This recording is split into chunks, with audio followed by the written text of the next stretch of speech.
Hi everyone, it's your girl Jacqueline Bell and welcome to the Divorcee Diaries. I decided to use a different angle and I'm still adjusting, as you can tell. I'm using a different angle within my apartment because I just want something different and I want y'all to see my place. So this is my wonderful place.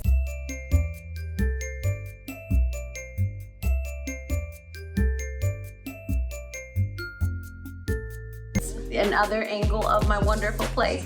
I'm really excited to share with all of you. I'm also really excited to close out this month, May 2021, with a quick video on in honor of Asian Pacific Heritage Month. And I really want to focus on this because, for all of you that don't already know, I am Filipino American and I am so proud, so proud of who I am, my culture, and where I've come from, where my family comes from, and how I am the person that I am today. I mean, come on, I have this beautiful black thick hair because I'm Filipino. I also love lots of things that I just feel like in many ways I'm just so grateful. I don't know what I would do if I wasn't Filipino. That's also a very biased thing to say, but I said it.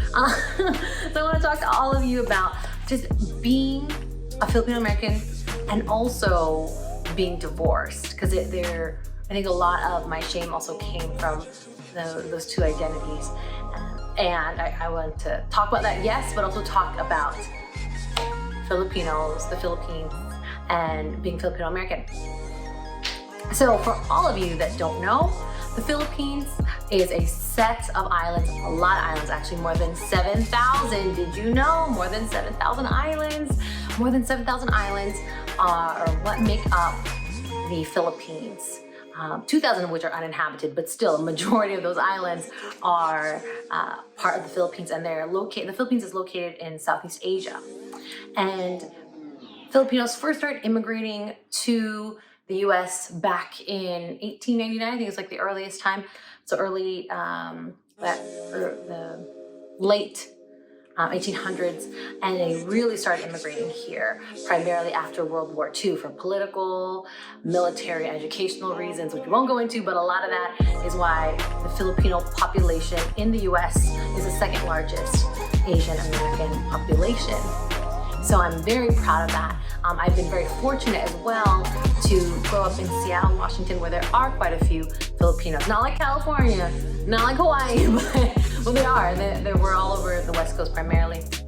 And you know, it's really a huge part of my identity. My parents are both from the Philippines, so they met here in the US. So I have not, I was not born in the Philippines, I was born here in Seattle, Washington. And I am very happy and fortunate that I've gotten to at least go to the Philippines a couple times in my life. I don't speak any dialect within the Philippines. So for those of you that don't know, Tagalog is the primary language. However, there are many different dialects within the Philippines.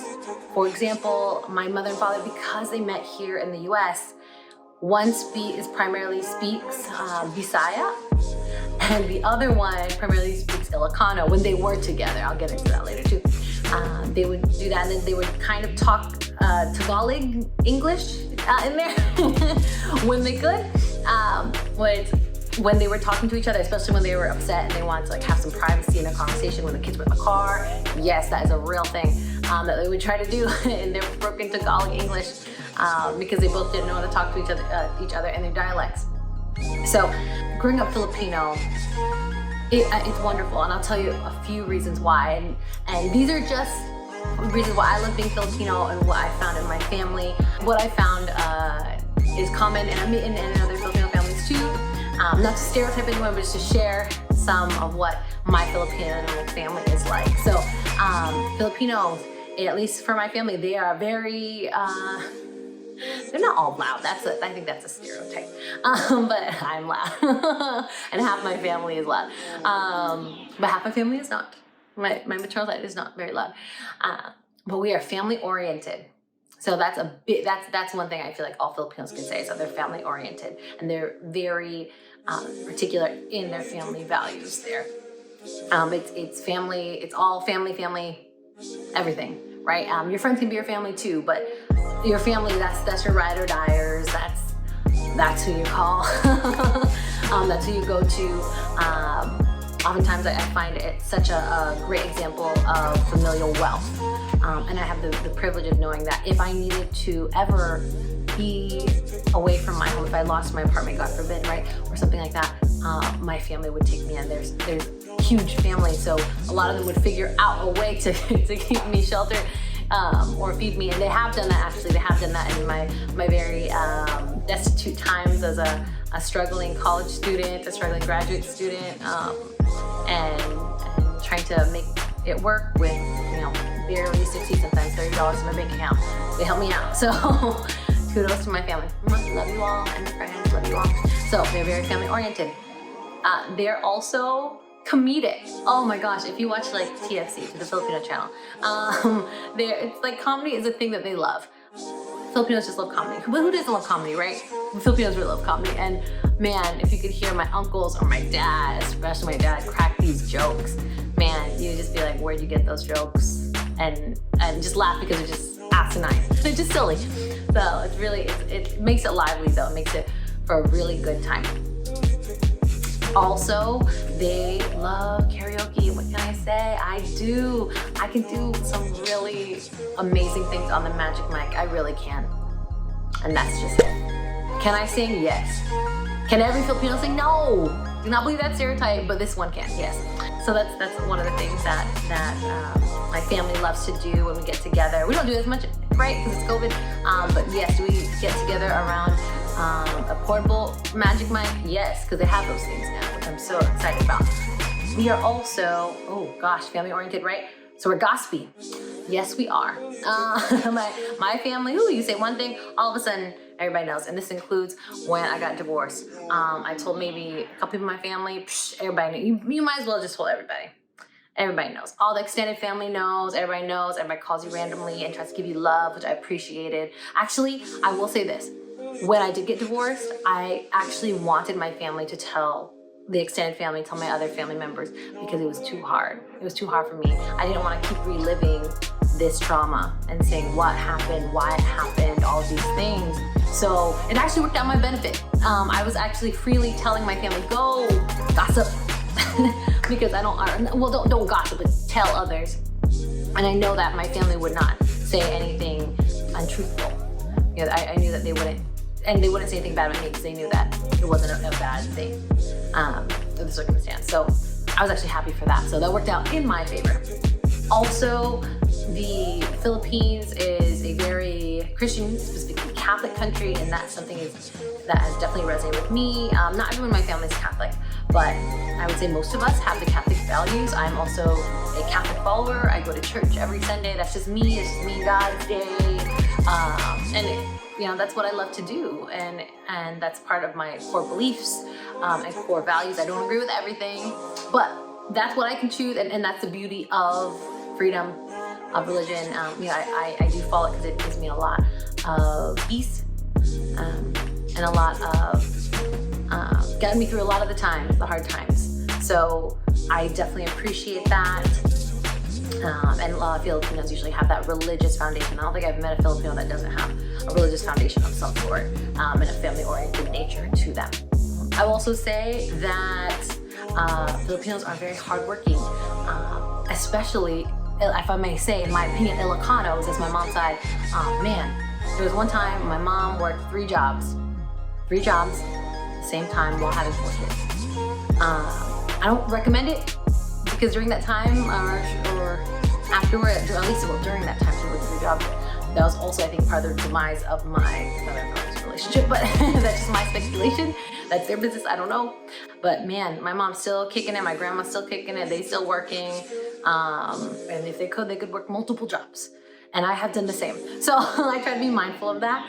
But yeah, they're really hardworking people. The editors and the graphic designers of this YouTube channel are also my good Filipino friends, and they be hustling because these are side hustles.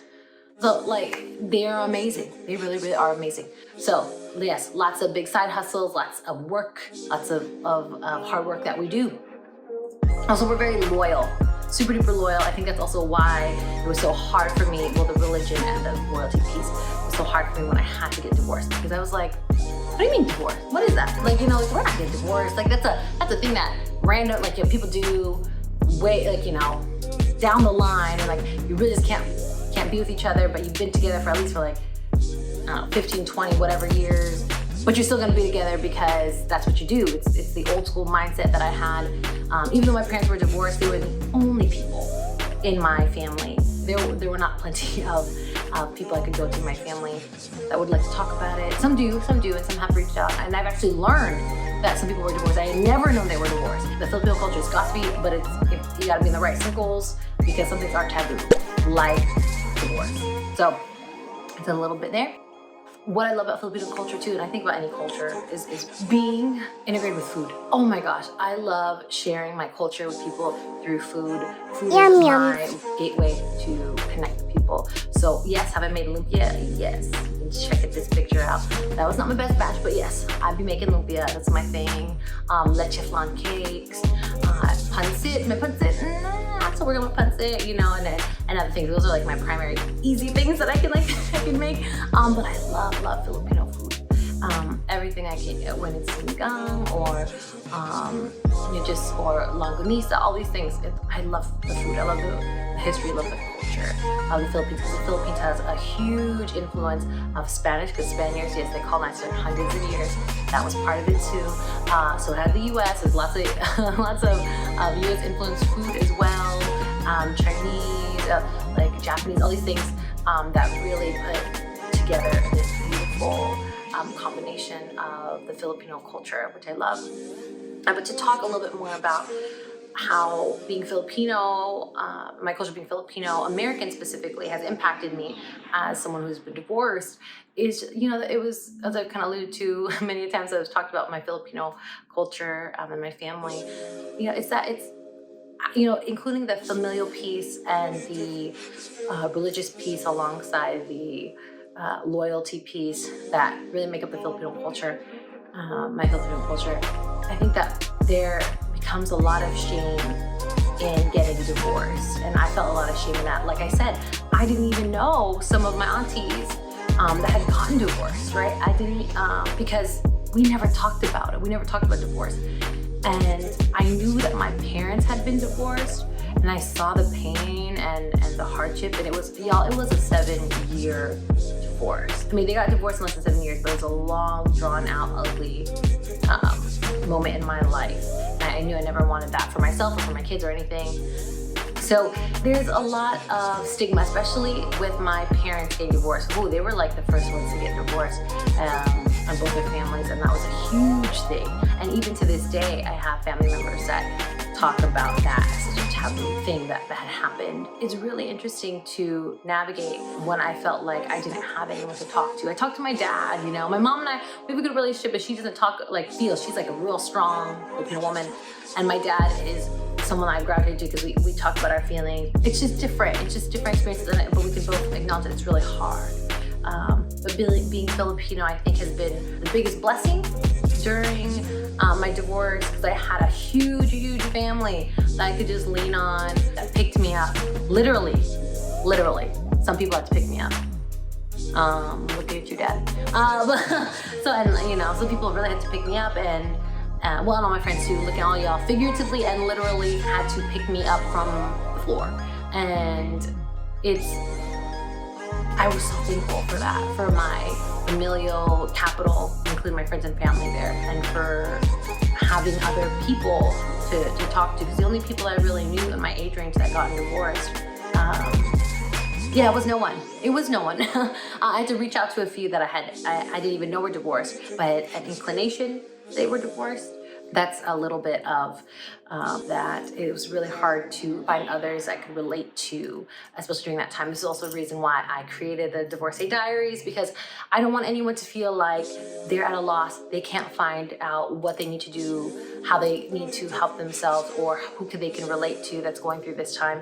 I'm a young divorcee, or was a young divorcee, and I'm Filipino American, and I am bicultural. I navigated these instances. But it hasn't been without hard times, right? Because if you're in a family that doesn't talk about taboo topics like to your face with you, you're talking about it now to my mother, my father. It's not something I think that it's a topic people really want to rest on. So my family's been the greatest help, but it's also been hard, especially being Catholic. So, I know that my grandparents were disappointed in being divorced, and so were many other people. That's why I was embarrassed. That's why I felt shame. But you don't need to feel shame. That's what I want y'all to take away with.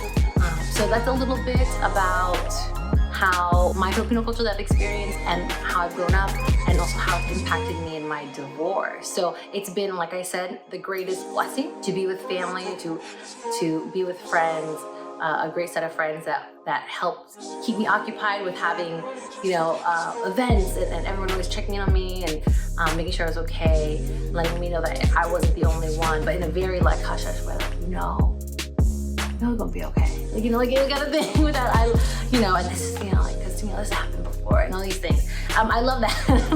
I do love the secretive piece or the taboo aspect of it, because I think if we all talked about it a bit more, these instances could be a lot less stigmatizing. But I will say, although it's contributed a lot, I think, to my shame back then, or my embarrassment, I think it's also given me so much more being Filipino American and being divorced. I had a great community. That's all I can really say about it. And I'm happy to share this with all of you. And thank you all so much for joining me. Thank you all so much for joining me. I'm trying to get this cough out of myself. I got vaccinated, don't worry, a while ago. But I'm very happy you all joined me yet again for another episode of the Divorcee Diaries. I thank you all so much. Mwah. Please do hit the like button below if you like what you heard, and please do subscribe. Thank you to everyone watching, and a huge thank you to my Asian Pacific Islander friends, family, and those of you that are watching. I hope you are doing very well and enjoying this month of Akita Heritage Month. Mwah.